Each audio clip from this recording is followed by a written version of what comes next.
Sejam muito bem-vindos ao canal. Afinal, o que somos nós? Assistam agora a segunda parte da entrevista da Eunice. Se você, por acaso, não assistiu a primeira parte, não tem problema nenhum, afinal é só você acessar o link que está disponível para você aqui em cima e também na descrição do vídeo. Vai lá, confere a primeira parte e volta aqui para assistir a segunda. Você vai amar. E se gostarem, por favor, deem um like, compartilhem com os amigos, comentem, se inscrevam no canal.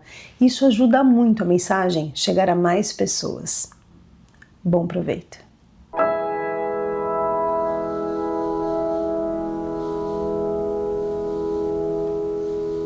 Então, Eunice, por favor, nos conte suas outras experiências e de que forma elas se relacionam também com a experiência de quase morte.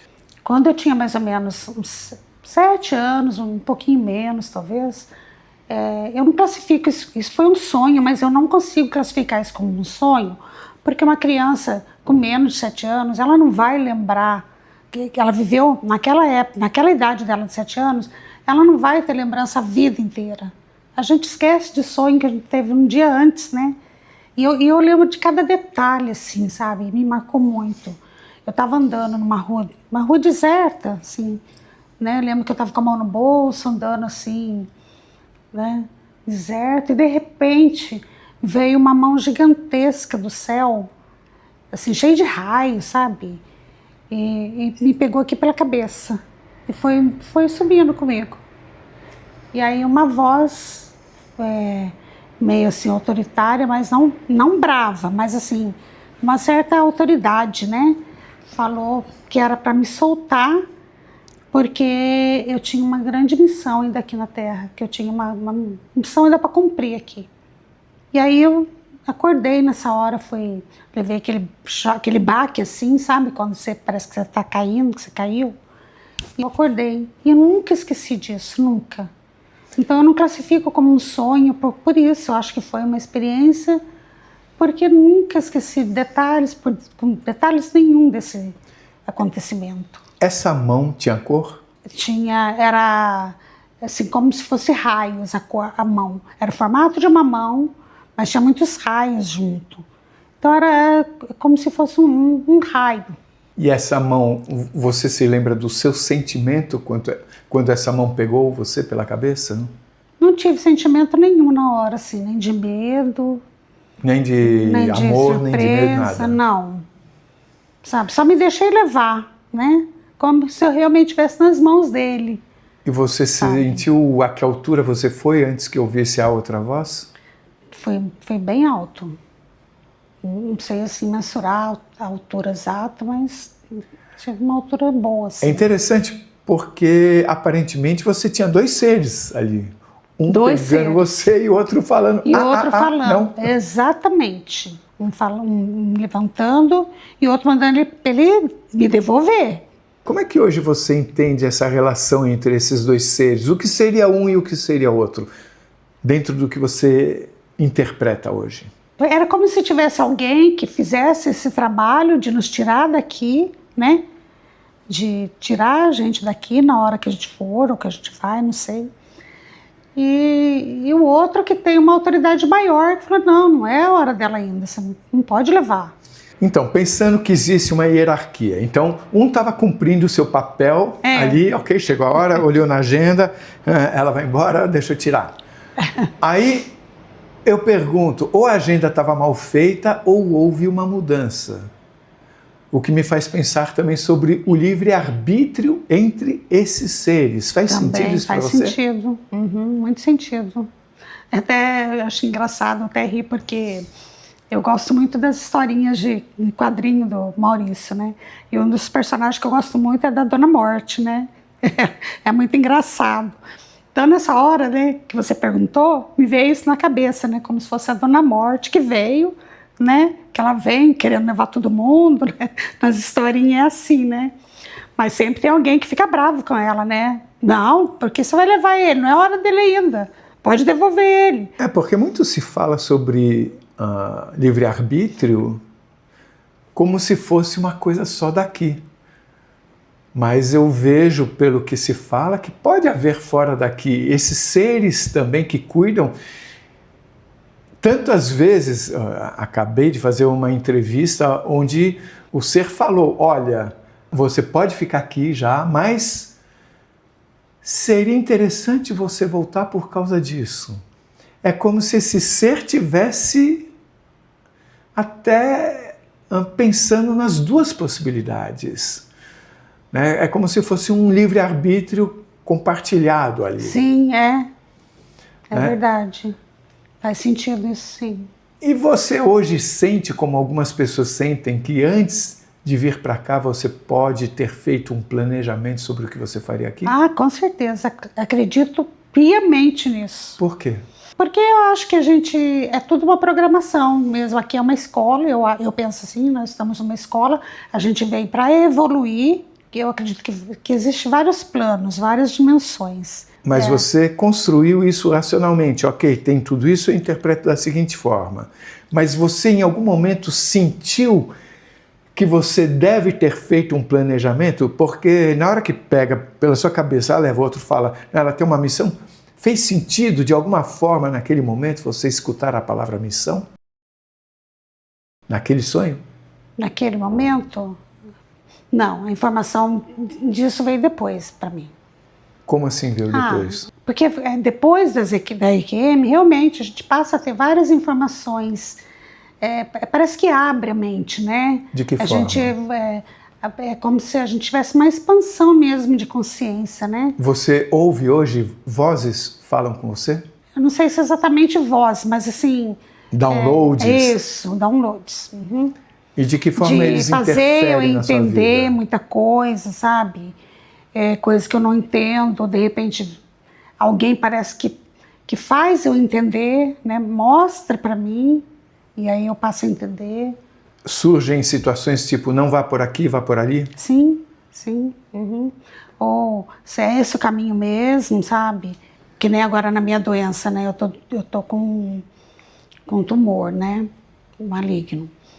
E eu entendo, eu não nem por um momento eu fiquei revoltada, achando que era injusto estar acontecendo isso comigo, porque eu acho que, de alguma forma, eu aceitei isso lá, foi programado. Quando a gente vem, eles explicam tudinho, ó, você vai passar por isso, por isso, por isso, né?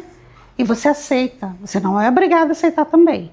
Você aceita para pagar dívidas passadas suas, entendeu? Eu acredito assim, eu acredito nisso. Você teve em algum momento alguma lembrança de você ter feito esse planejamento? Lembrança propriamente dita não, mas é como se eu realmente soubesse disso.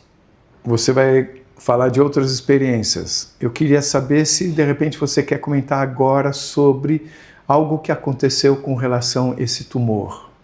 Não sei, acho interessante eu falar da experiência antes de fora do corpo que eu tive quando criança também, né? Tá bom, então siga a ordem que você acha melhor. Então, aí depois quando eu tinha também mais ou menos de 7 para 8 anos, foi logo em seguida, depois da mão lá,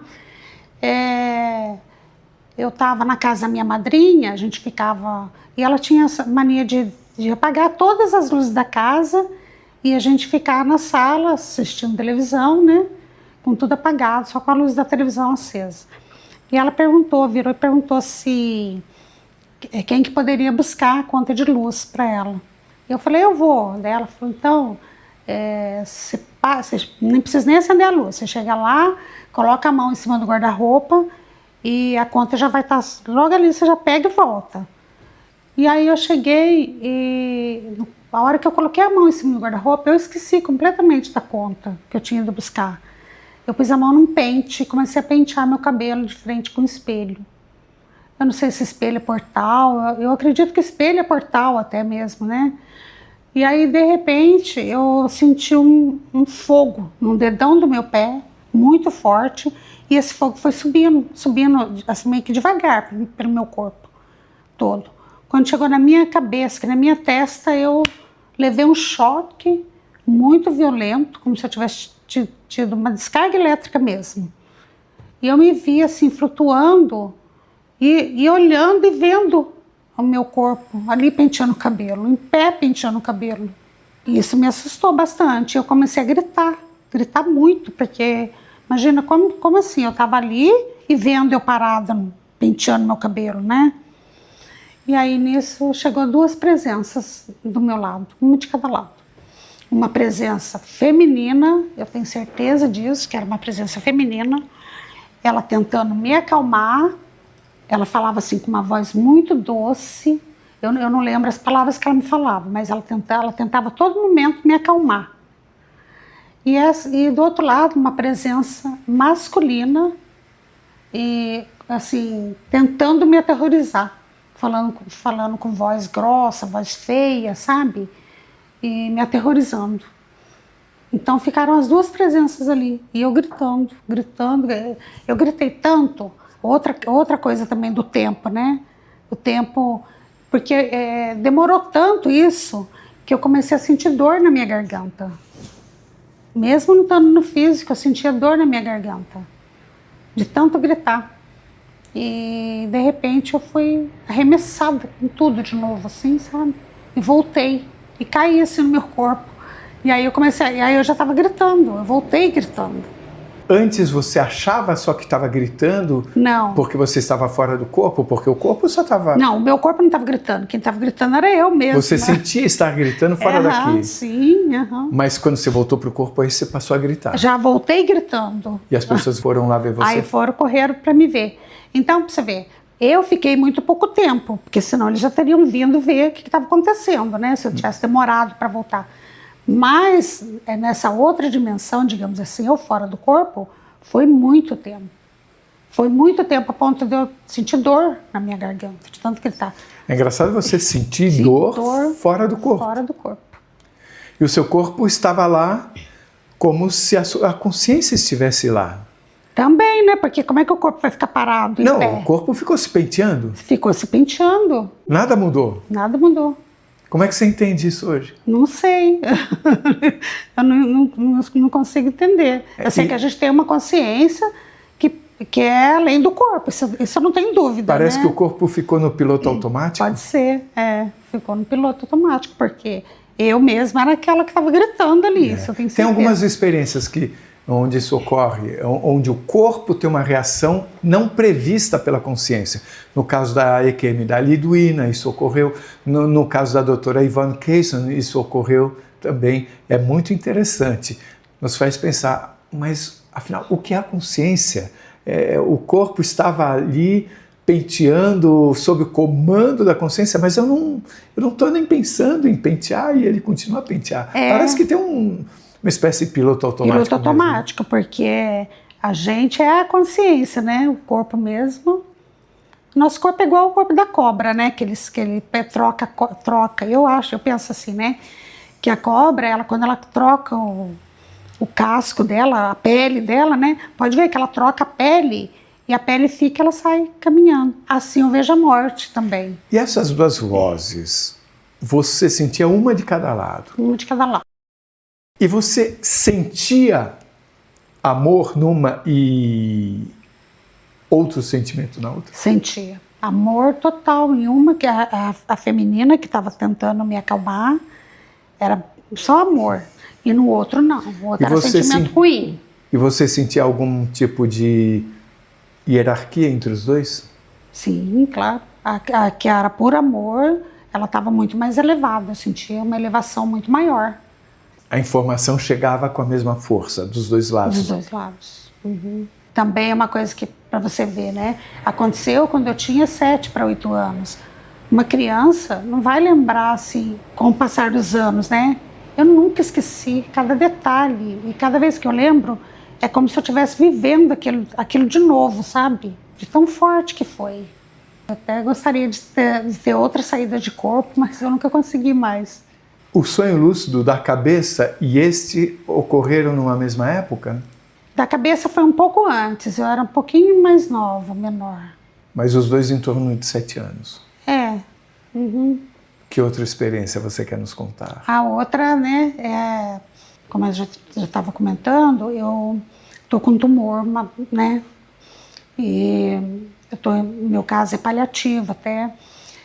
E quando veio o resultado, e eu imaginava que eu ia fazer radioterapia no tumor do reto peritônio, né? Porque o médico tinha dito que a quimioterapia não ia conseguir alcançar ele, né? Ele não respondia a uma quimioterapia, então eu fiquei muito preocupada com isso. Eu queria muito fazer rádio, porque eu achava que a rádio ia diminuir aquele tumor, também não dava para operar, né? Só que antes de começar o tratamento, eles definirem o meu tratamento, eu já estava com metástase no pulmão, né? Foi descoberto que eu já estava com metástase no pulmão. Então eu tive que fazer a quimioterapia por conta disso, que teria que ser um tratamento sistêmico, né? E eu fiquei muito chateada com aquilo e preocupada com o tumor, né? Eu não conseguia entender que realmente o que tinha mais necessidade no momento era a quimioterapia mesmo, por conta do tumor do pulmão, né? Que era apesar de ser o mesmo, mas ele teve uma mutação, então o crescimento dele era mais rápido. Então teria que ser uma coisa mais sistêmica mesmo. Mas eu fiquei o tempo todo, enquanto eu estava fazendo o tratamento, achando que eu poderia fazer uma quimioterapia, uma radioterapia junto, né? Porque o tumor daqui me causava muitas dores e também ele estava de um tamanho já, né, considerável. E ainda fiquei pensando, falei, poxa vida, né? Será que não vai acontecer nada assim comigo, né? Eu acredito em tanta coisa, né? Já vi tanta coisa, né? E aí um dia eu tive um sonho, sabe? E nesse sonho, que também não era sonho, né? Que a gente fala sonho lúcido, mas não é um sonho. Me levaram para uma nave. Eu senti que eu estava dentro de uma nave. E aí um ser me apresentou as máquinas de radioterapia. E eu fiquei muito encantada porque era muita tecnologia, muito diferente das máquinas de radioterapia que a gente já viu aqui eu já vi algumas, né? Não agora, mas minha mãe também teve câncer, também fez radioterapia, então eu já vi algumas máquinas. E era muito diferente, porque era muita tecnologia. E eu fiquei espantada e ainda comentei com esse ser. Nossa, quanta tecnologia, né? Ele falou, muita tecnologia, sim. E eu senti que era para mim essas máquinas, que eu ia fazer a radioterapia lá, que eu ia fazer o tratamento lá. Não foi dito para mim, mas eu senti na hora que me levaram para lá para fazer as radioterapias lá. Porque aqui eu não poderia fazer, porque eles não fazem junto com a químio, né? Mas lá eu poderia. E depois que eu fui fazer os novos exames de imagem, o tumor não tinha crescido, mas ele perdeu a densidade.